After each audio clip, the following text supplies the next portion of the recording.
Kalau soal Anda lagi sebagai anggota Komisi 3, kabarnya DPR mau manggil KPK Ya, terkait kasus ini. kan sekarang lagi reses nih, Hmm. masuk lagi tanggal 1 November. Biasa masa sidang nanti setelah masa reses, biasanya kita panggil mitra kerja semua. Mitra kerja kita panggil sekaligus memanggil KPK terkait dengan rapat kerja bersama, yaitu dengan kinerjanya dan bertanya tentang apa yang terjadi saat ini. Jadi nanti masih lama nih, tanggal 1 baru. Pak Firly akan dipanggil secara khusus?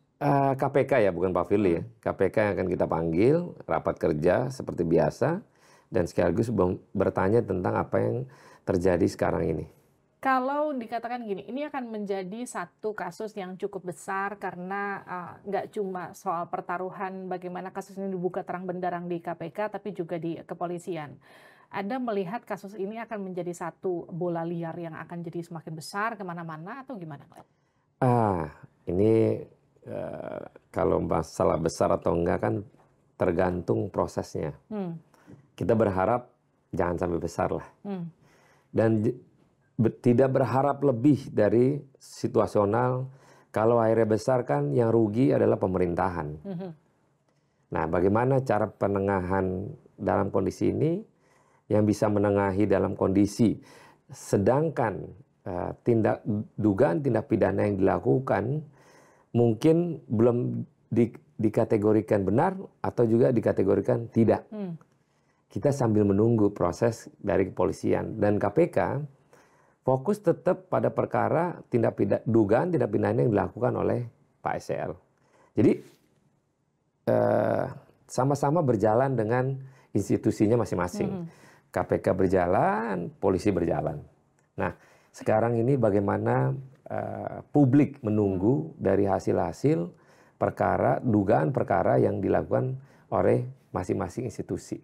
Baik dari kepolisian menerima pelaporan dari seseorang, ataupun KPK yang sedang menyelidiki dengan tindak pidana yang dilakukan Pak SL.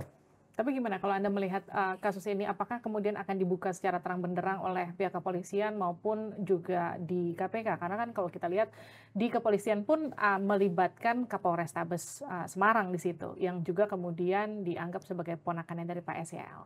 Jadi artinya istrinya. Iya, istrinya, suami dari istrinya ponakannya. Akan jadi menyeret terlalu banyak pihak nggak kasus ini? Bagus, ini harus terbuka ya. Kalau sidang Sambo aja bisa terbuka untuk umum, kenapa enggak perkara ini? Karena ini melibatkan publik, melihat secara langsung, terbuka aja. Transparansi itu penting. Karena jangan sampai ada udang di balik bakwan. Ya udah terbuka aja. Why not? Nggak ada yang mesti ditutup-tutupin. Jadi Anda merasa kalaupun memang bahasanya gini, kalau memang ada politisasi akan kelihatan, kalau nggak ada akan kelihatan, betul murni hukum akan ketahuan atau enggak gitu kira-kira. Kira-kira kayak begitu. Nanti yang menilai masyarakat, bukan kita-kita yang menyampaikan bahwa ini politisasi. Wah, tindak pidananya ada. Gimana politisasi? Tapi kalau keterbukaan secara terbuka-bukanya proses ini, senang kita.